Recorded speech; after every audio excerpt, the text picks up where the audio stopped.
Welcome back to Brooklyn Electronics. I'm Lee, and I'm so glad you could take time out of your day to join me. The moment has come. Today we are going to be updating the Sonoma installation on the Test 5.1 Mac Pro to the latest version. I did that placeholder which explained why I wasn't doing it immediately, but we are doing it now. Some other background, I have updated both my working Mac Pros and the trash can Mac Pro to Monterey 12.7.5 and absolutely smooth. In fact, I didn't really even sit at the computers while I were updating. Now, the trash can, of course, is natively supported. Both the 5.1s, we're using OCLP. It is true that OCLP has not released a new version, so if you've got the current version, 1.4.3, you should be good to go. So I'm expecting that this is going to be very smooth and hopefully a pretty quick video. But famous last words and all of that. If you want to find out if I'm actually right, please stay tuned. Alright, I'm going to eschew the niceties of screen recording in this, although it looks really good. It does take up more time, and I need to get this done as quickly as I possibly can. Alright, now another thing that we can forego is opening OpenCore Legacy Patcher. I'm going to do it anyway. When you open OpenCore Legacy Patcher, if there is a new version, it's going to pop right out there. We have the current version. We have this installed to disk. So we can go straight to the software. Software update available.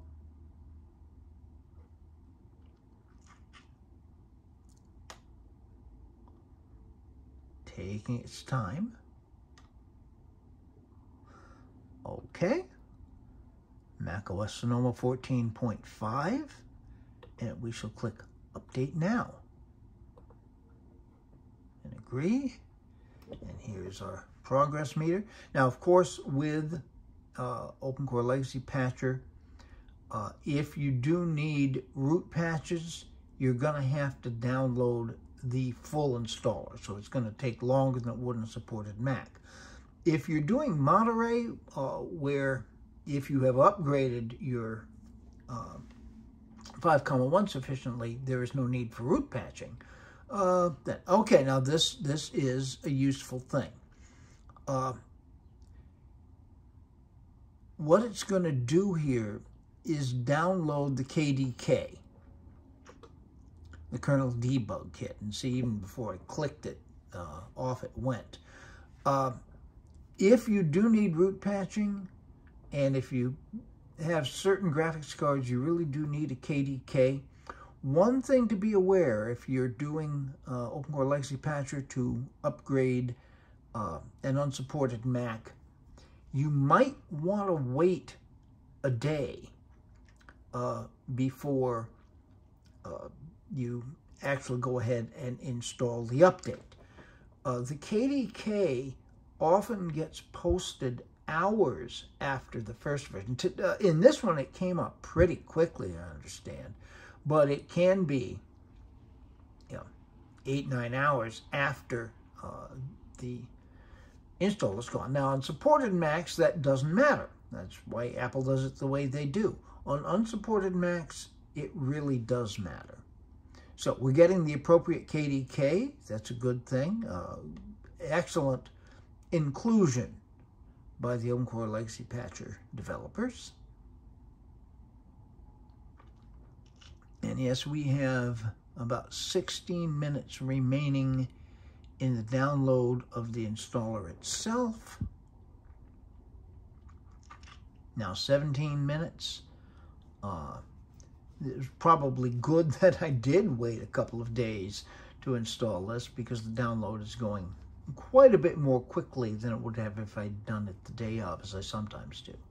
Okay, so yeah, 18 minutes remaining to download, and we're going to find, you know, a pretty fair amount of time in processing. So I will spare you that time. Please stay tuned. Okay, the download is finished, and there's about a half an hour out of my life right there. And we now say 35 minutes remaining for preparing. Now, usually the preparing estimate is a pretty fair amount too long, so hopefully it isn't going to be 35 minutes. But if it is, well, I'm going to wait through it and get this done. I'll save you the bother, though. Stay tuned. Well, that's interesting. The progress meter stuck at 35 minutes and it never budged. It was just absolutely frozen. But obviously, everything is prepared and we're restarting, so we should go to it. 1 second, I've got a program over on the other monitor that I need to close. All right, restart.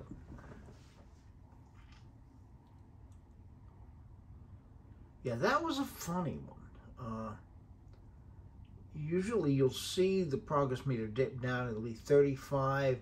That'll probably skip down to 20, and then in there.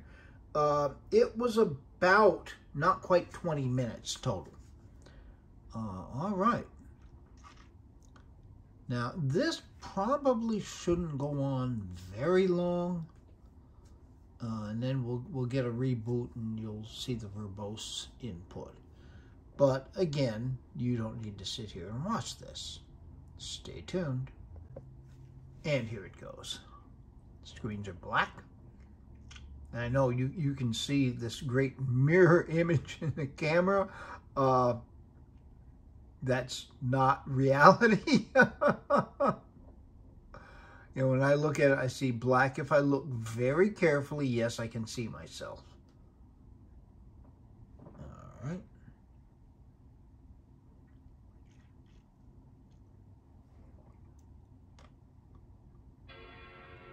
Okay, so here's our first restart.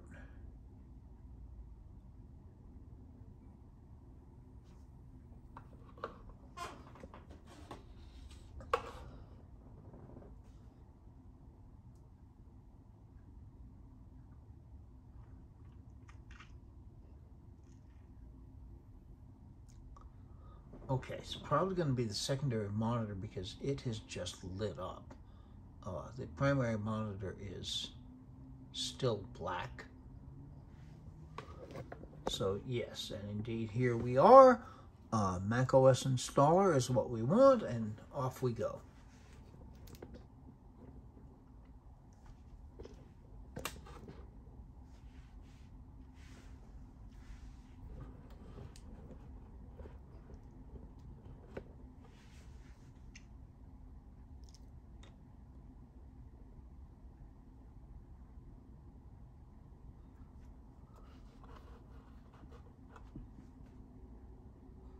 Obviously going way too fast for me to read it. There's some patching going on. Okay, so we'll save you a bit of time here, and I'll bring you back when something else happens. Well, something's happening here. No, stay tuned. Since I always stop and point this out, we're into Ramrod display now, and this goes on a long time. It goes slowly. Just for someone who may be embarking on this first time. It goes slowly. It has to get up to about 100. Where are we now? 30, 32, 33. Yeah, so this takes a while. Stay tuned. Okay, we see here system is shutting down, so we're about to go to the second reboot.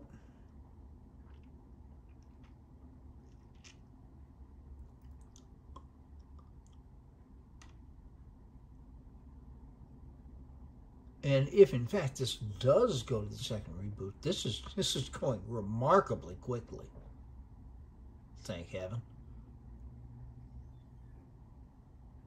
Yep, and there we go. Hi.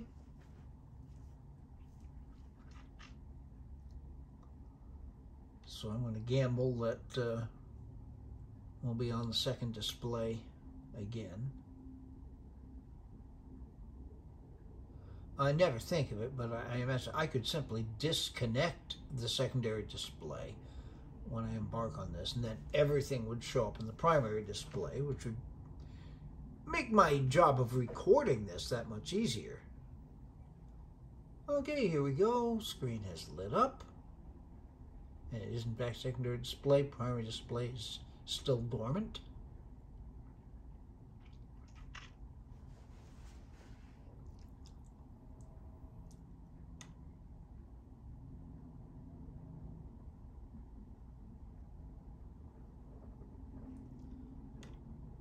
We should see something any time now. And here we go. And yes, we're already booting into the SSD. Wow. And we're not home yet, but this has been remarkably fast. I should stop saying things like that.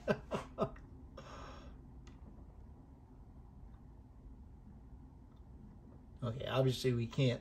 Oh, we should then get, yes, this is Apple logo with progress meter. This will take a while. We should get another reboot. Stay tuned.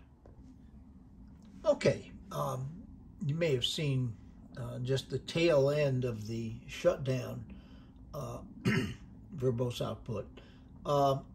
It was maybe 5 minutes, not that long at all. Interestingly, during that time, the primary display, excuse me, the primary display was active. It wasn't displaying anything. Right now, both screens are off. I'm waiting for the computer to restart. It may actually pop over to the primary this time, and we shall find out. Nope, we're on the secondary. You could probably see that happen. The screen goes from black to a dark gray, I suppose you could call it, but it's obviously doing something. And we should see the boot menu pretty soon here.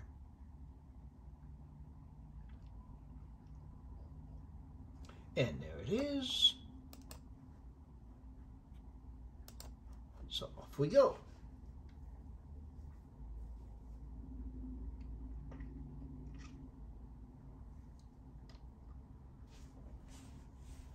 Hang with this here. It will most likely bring us to another Apple logo with progress meter.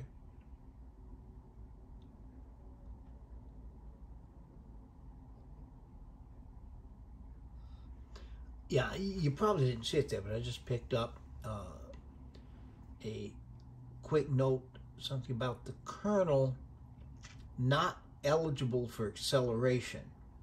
That's why you need the kernel debug kit. That's why you need both screens are on. That's why we need to go through the root patching after this, that we'll get the graphics acceleration.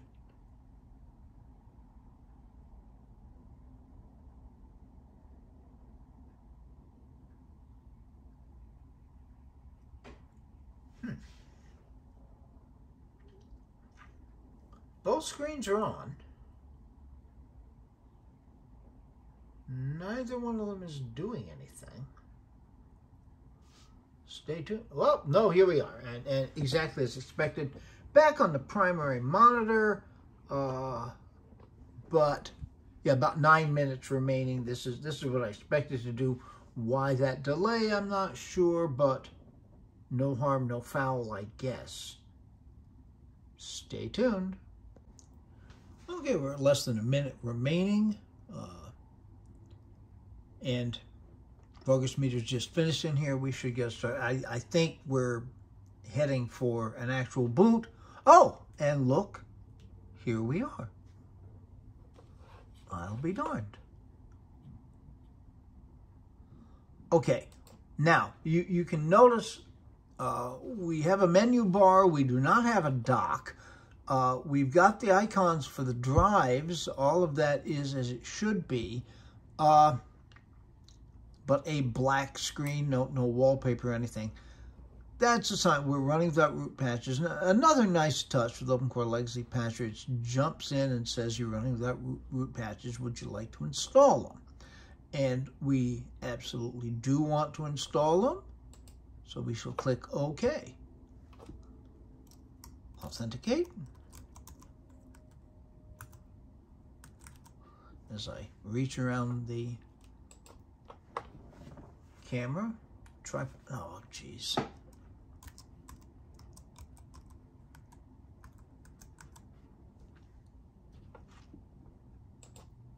Okay, there we go.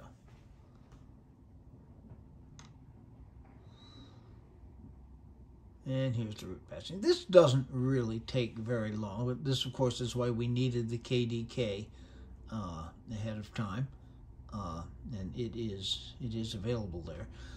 It would work. This machine is hardwired. The big problem, if you don't have the current KDK, is that the system is unable to download it because wireless is not working.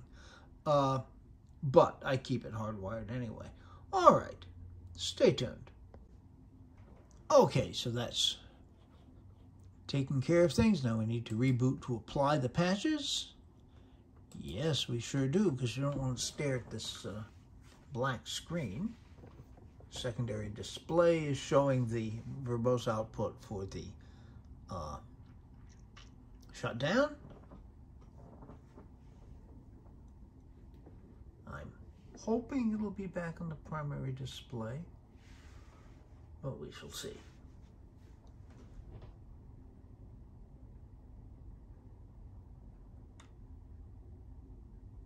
This always does take a while. Hi there. You're wondering, I've got a wired mouse. There's a chime. I've got a wired mouse here because the Bluetooth goes inactive.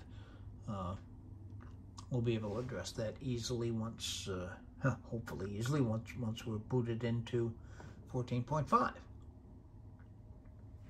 Nope, we're on the secondary again.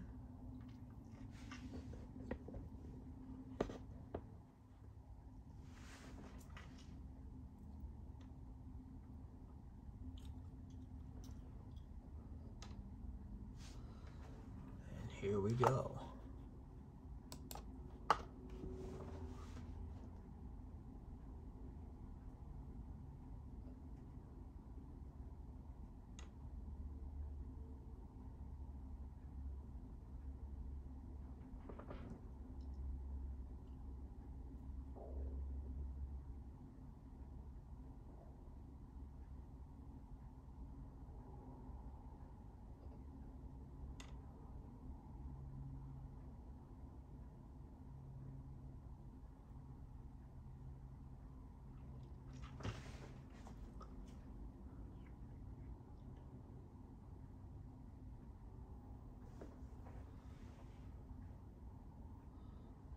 Okay, and here we go back to the primary display, and bingo,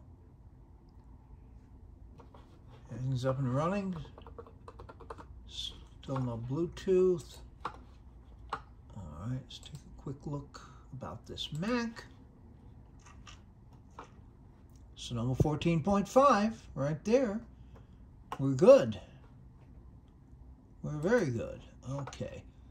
I'm just going to look for a sec.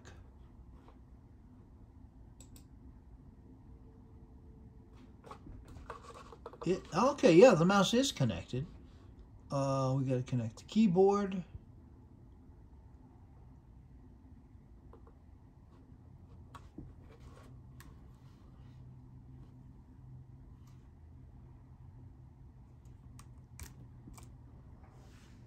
And just turn the Bluetooth on the keyboard. Let's try that again. Yep.